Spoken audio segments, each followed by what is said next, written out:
Ward number 40 में मौजूद हूँ। जिस तरीके से लगातार जनता से पूछताछ कर रहा हूँ, सर्वे कर रहा हूँ, वार्डों में क्या समस्या है ये भी जानने की कोशिश करूंगा सुबानी जी से, और ये भी जानने की कोशिश करूंगा कि क्या मुद्दा आप लोगों का रहेगा, और वार्ड में जैसे आप लोग मिल रहे हैं लोगों से, कैसा रिस्पॉन्स फीडबैक आ रहा है। नमस्ते, मैं आकर्षिका शर्मा, वार्ड नंबर 60 हरिलोक की पार्षद प्रत्याशी हूँ। और मुझे यहाँ से अभी तक तो काफ़ी पॉजिटिव फीडबैक मिल रहा है, महिलाओं का काफ़ी सपोर्ट मिल रहा है और इवन पुरुषों का भी मुझे काफ़ी समर्थन मिल रहा है यहाँ से। क्योंकि जितना लोगों ने देखा है कि मैं अब यहीं पे पली बड़ी हूँ और मैंने अपनी नौकरी करी 7 साल विस्तारा एयरलाइंस में। उसके बाद मैं अपनी पढ़ाई पूरी करके फिर से वापस आई हूँ। वहाँ पे मेरा काफ़ी सामाजिक कार्य चलता रहा है, वुमेन सैनिटेशन एंड हाइजीन को लेके, फाइनेंशियल अवेयरनेस, ऐसे बहुत सारे प्लेटफॉर्म हमने क्रिएट करे हैं और हमने रूरल लाइब्रेरीज खोली है। कई मुद्दों पे हमने मुद्दे उठाए हैं, जैसे कि हमने बात करी है वुमेन डिग्निटी की। बहुत सारी चीजें ऐसी हैं जो हम वहां रहते हुए भी देख पा रहे थे कि अभी भी बहुत सारी चीजें यहाँ पे नहीं होंगी। जब मैं यहाँ आई तो मैंने वापस आके देखा कि यहाँ पे जैसे जो बेसिक कार्य हैं, नालों के, सड़कों के, वो तो है ही, एक पार्षद का बहुत इंपॉर्टेंट हिस्सा है वो काम करना। लेकिन उसके अलावा बहुत सारी चीजें ऐसे एजुकेशनल रिफॉर्म्स हैं जो कि हमें यहाँ पे लाने हैं। यहाँ पे अभी जैसे एक ठेका है हमारे कॉलोनी के बराबर में ही, वो उसको हमें शिफ्ट कराने का हम कोशिश करेंगे, जिससे कि यहाँ के जो बच्चे हैं, जो महिलाएं हैं, रात के 7 से 8 बजे के बीच में भी अगर वो लोग वापस आए तो उनको अपनी तरफ से पूरी सेफ्टी लगे। उसके बराबर में उन शराबों की बोतल से जो गंदगी होती है वो भी एक तरीके से सॉल्व हो जाएगी। नालों की प्रॉब्लम तो है ही है। पाइपलाइन मैंने देखा है बहुत जगह प्लास्टिक की डली हुई है, जिसकी वजह से वो ब्रेकआउट हो जाता है, तो वो भी हम सॉल्व करने की कोशिश करेंगे। वाटर सप्लाई का प्रॉब्लम आ रहा है काफी नक्षत्र वाटिका और काफी क्षेत्रों में, तो वो हम पूरा कोशिश करेंगे कि वो सुधरे। बाकी महिला सशक्तिकरण पे मैं बात उठाती रही हूँ हमेशा, वुमेन सैनिटेशन एंड हाइजीन पे मैंने उठाया ही है। ये सब मुद्दों को आगे रखते हुए मुझे यहाँ से काफी अच्छा समर्थन मिल रहा है, महिला और पुरुष दोनों का। हेल्थ और एजुकेशन कितना जरूरी है एक वार्ड में। जो यहाँ की सरकारें हैं, भारतीय जनता पार्टी की सरकार है, दो विधायक आदेश चौहान जी है रानीपुर से, और उसके बाद जो है मदन कौशिक जी हरिद्वार से हैं। क्या वार्ड में काम किए जा रहे हैं आपके स्वास्थ्य और शिक्षा के लिए? स्वास्थ्य और शिक्षा के लिए मैंने जितना देखा है कि यहाँ पे जो लोग बोल रहे हैं कि उनको अभी भी ओल्ड एज जो है आपका कार्ड होता है, जिससे आपका सारे पेंशन स्कीम एक अलग है। विकलांग पेंशन अभी भी काफी लोग की विकलांग पेंशन नहीं आई है उनके पास। मैं 3 सर्टिफिकेट अभी तक मेरे पास है जो मुझे लोगों की तरफ से मिले हैं कि विकलांग पेंशन उनकी नहीं आई है।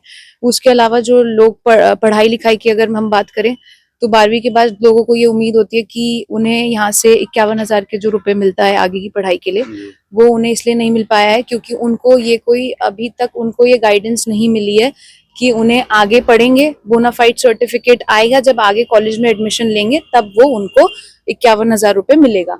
तो इस चीज पे हम पूरा ध्यान रखेंगे। और आपने बात करी एजुकेशन रिलेटेड, और हमारा जो है अपना सेल्फ एम्प्लॉयमेंट प्रोग्राम भी है। एजुकेशन में मैं एक बात ये भी करूंगी कि अगर मेरी जॉब से रिलेटेड मैं बात करी हूँ तो वो भी एक पढ़ाई लिखाई का हिस्सा है। तो मैं चाहूंगी कि अगर जैसे कि अगर मेरे बच्चे हैं और मेरा पारिवारिक समर्थन नहीं है, सपोर्ट नहीं है मेरे साथ, तो मैं चाहूंगी कि मुझे कोई ऐसी जॉब मिल पाए जिससे मैं अपने घर रह के कमा पाऊं और अपने बच्चों को खिला पाऊं। तो वो हम कोशिश करेंगे कि सेल्फ एम्प्लॉयमेंट हो, रोजगार मेला हो, जिससे कि जो लोगों को भी अभी तक काम नहीं कर पा रहे हैं उन्हें कोई ना कोई काम जरूर मिले और उनको एक बेसिक शिक्षा भी मिले उनके बच्चों को, और वो लोग कुछ कमा पाए भी जिनका यहाँ पे खान पीन अच्छे से हो पाए। ये हमारी तरफ से पूरी कोशिश रहेगी। जैसे बुजुर्ग लोग हैं यहाँ पे और महिला वगैरह है, उनके लिए क्या कोई हम पार्क वगैरह बना सकते हैं जहाँ पे वो टहल वगैरह सके सुबह शाम? और इसके अलावा युवा लोग जो नशे की तरफ जा रहे हैं, उनके लिए कुछ हम लोग कर सकते हैं, स्किल डेवलपमेंट कोई कर सकते हैं, लाइब्रेरी वगैरह इस टाइप? तो यहाँ पे जितने भी सेंट्रल पार्क मैंने देखे हैं, अगर आप हरिलोक फेज 2 में जाएं, अभी तक पार्क में सिर्फ कूड़ा और आधे पेड़ जो बहुत बड़े हो चुके हैं वही बचे। मुझे वहां पे लोगों ने बोला भी इतने साल हो गए बट ये पार्क साफ नहीं होता है। जितना मैं देख पा रही हूँ कि पार्कों में एक फुटपाथ होना चाहिए जरूरी, जो एक पूरा सराउंड करे आपके पार्क को, जहाँ पे ओल्ड एज जितने भी वृद्ध लोग हैं वो अपना टहल पाए। और बाकी बच्चों के लिए झूले कुछ कुछ पार्कों में लगे हुए हैं, हम एक कोशिश करेंगे, जैसे कि जिम के लिए आपको पे करना पड़ता है और जाना पड़ता है, लेकिन कभी कभार जरूरी होता है, जैसे मेरी मम्मी भी 60 साल की है, तो उनके लिए जरूरी होता है कि जिम नहीं जा पाए, तो बेसिक एक्सरसाइज करने के लिए हम पार्क में कोशिश करेंगे कि वो ओपन जिम खोलें। और जो दूसरी बात कही आपने, युवा लोग जो नशे की तरफ जा रहे हैं। हाँ, युवा लोगों की जो बात करी, उससे रिलेटेड ये है कि हमने जैसे पहले भी हमने रूरल एरियाज में लाइब्रेरी खोली है, और ये एक रूरल और अर्बन एरिया मिक्स करके ये वार्ड है, जैसा कि आपने देखा होगा। तो हम वो लाइब्रेरीज चाहते हैं कि वो आगे तक खुले। ऐसे बहुत सारे बच्चे हैं यहाँ पे जो इतना सक्षम नहीं है कि वो कुछ Afford पढ़ाई कर करना सकें, चाहें, हाँ। जैसे कि यूपीएससी की पढ़ाई करना चाहें, या स्टेट सर्विस की पढ़ाई करना चाहें, या फिर कोई आगे रेलवेज की या किसी और कोई भी और पढ़ाई गवर्नमेंट एग्जाम के लिए करना चाहें, तो उनके पास उतने पैसे हों कि वो किताबें ले पाए। तो हमारा पूरा समर्थन रहेगा, समर्थन क्या, मैं खुद कोशिश करूंगी, और मैं, ये मेरा वादा है कि आगे आने वाले टाइम में हम लोग ये लाइब्रेरीज खुलवाएंगे, जिससे कि वो घर से बाहर निकलें तो उनके पास वो वो चीज सुविधा हो, हो। उनके हाथों में वो सुविधा सुविधा हो कि उनके पास वो किताबें हो, कि वो घर से बाहर निकले तो उनको बाहर कहीं और ना जाना पड़े। कोचिंग जो लोग नहीं भी कर पा रहे हैं, वो लोग भी इन किताबों का सहायता लेके पढ़ सके। भारतीय जनता पार्टी का अनेकों योजना चलती है, जिसमें आयुष्मान योजना चलता है, हेल्थ योजना चलता है, उज्ज्वला योजना चलता है, आवास योजना चलता है। ये क्या घर घर तक पहुंच रहा है? आवास योजना तो पहुंच रही है, काफी जगह पहुंची है, और भी कुछ कुछ काफी योजनाएं पहुंची भी हैं, और काफी योजनाएं इसलिए भी नहीं पहुंची हैं क्योंकि अभी तक काफी लोग आगे नहीं आ पाए उन चीजों को लेके। मैं यहाँ के नागरिकों को काफी सक्षम और इतना समर्पित बनाना चाहती हूँ इस सोसाइटी के लिए, कि अगर कोई भी गवर्नमेंट ये चीज नहीं भी पहुंचा पा रही है तो वो लोग आवाज उठा पाए। जैसे बहुत कॉलोनी में देखा है कि अंडरलाइन जो है वायर भी कर दिया गया, जो इलेक्ट्रिक वायर है। अंडरलाइन गैस पाइपलाइन तो है ही, वाटर पाइपलाइन तो है ही। इनको भी, वायर को भी अंदर नीचे करने की जरूरत है, क्योंकि आवारा पशु वगैरह आते हैं, कुत्ते वगैरह जैसे बिल्कुल पन्नी वगैरह खाते रहते हैं, उनके लिए भी कुछ कर सकते हैं। जी, बिल्कुल। डॉग बाइटिंग का एक मेजर इशू है, जिसमें 40 से 50 संख्या में कुत्ते हैं जर्स कंट्री में। वहां पे डॉग फीडिंग पॉइंट, जैसे कि आप लोगों ने देखा होगा, एक डॉग फीडिंग पॉइंट बना हुआ है सोसाइटी के बाहर ही।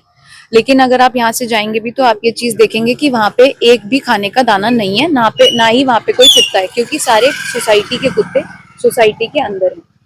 वो जो है, हम इतनी बार लोग आए भी, उनको क्या नाम है, रेबीज का इंजेक्शन लगाया भी, वैक्सीनेशन ड्राइव्स चली भी, लेकिन वो कुत्ते अभी भी लोग बच्चों को काट रहे हैं। तो कुत्तों का काटना एक बहुत मेजर इशू है, क्योंकि एक बच्चा काफी दिन तक परेशान रहता है, और बड़ा बूढ़ा इंसान भी काफी परेशान रहता है।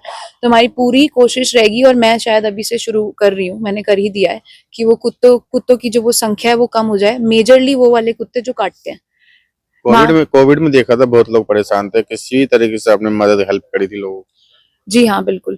कोविड 2020 से ही मैं समर्थन दे रही हूँ इस चीज़ में, क्योंकि मैं जब विस्तारा एयरलाइंस में थी, तो वहाँ से हमारी फ्लाइटें गई जो कोविड के लिए स्पेशली बनी थी। तो उस समय में हम लोग कोविड के दौरान काफ़ी लोगों को कोरिया और जापान और काफ़ी जगह लेके गए, जहाँ पे जब कोई भी इंसान घर से बाहर आना नहीं चाहता था।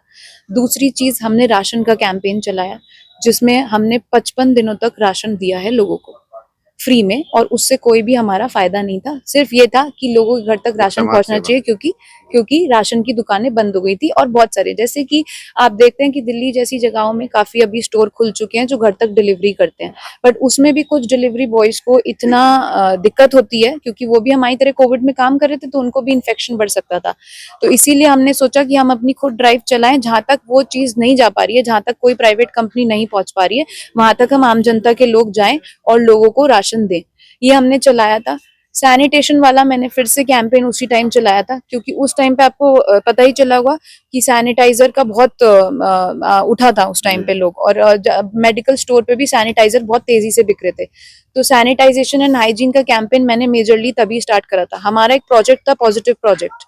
अगर आप देखेंगे भी जाके ऑनलाइन, तो पॉजिटिव प्रोजेक्ट से हम कम से कम 10-15 हजार लोगों से जुड़े थे। मेंटल हेल्थ अवेयरनेस पे बात करी थी। आज भी मैं एक महिला से मिली जिसने मुझे ये बोला कि मुझे, आई थिंक वो मेरे ख्याल से 40 साल की होंगी, और उनके पास डायबिटीज थी, एंजाइटी थी, डिप्रेशन थी। तो अभी महिलाएं ऐसी हैं, जितने घरों में मैं गई, क्योंकि किसी के हस्बैंड्स थे नहीं, क्योंकि सब काम पे गए हुए थे, और बहुत सारी औरतें अपने घर पे थी। तो जब कोई आदमी अकेला रहता है तो उसको डिप्रेशन और ये सब चीजें होती हैं। तो हम मेंटल हेल्थ पे भी आवाज उठाएंगे, जो कि हम पहले भी करते आए हैं। लास्ट क्वेश्चन, 23rd को इलेक्शन है, जनता से क्या अपील करोगे? 23 जनवरी के लिए मैं यही अपील करना चाहती हूँ कि आप अपना पूरा समर्थन दीजिए, मेरी तरफ से पूरा रहेगा। पुरुषों के लिए स्पेशली एक बात बोलना चाहती हूँ कि आज तक जैसे आपको भी पता चला होगा कि बाय लॉज जो भी लॉज बने गए हैं उसमें ये है, लड़कियों को बहुत सपोर्ट मिलता है। लड़कों के लिए आजकल वो चीज नेगेटिव भी जा रही है, क्योंकि लड़कियां कभी कभी उसको मिसयूज कर दे रही हैं कि मैंने मतलब किसी छोड़ा, उसने मेरे को छेड़ दिया। जैसे यही बात कुत्तों के टाइम पे भी उठी थी जज कंट्री में। उन लेडी ने ये कंप्लेंट कर दी थी कि जब बाकी सोसाइटी के लोगों ने ये कंप्लेंट डाली कि कुत्ते यहाँ से हटाए जाने चाहिए, तो उन्होंने ये कंप्लेंट कर दी कि नहीं, इस आदमी ने मुझे छेड़ा, ये मुझे फिजिकली हरास कर रहे हैं और 10 चीजें।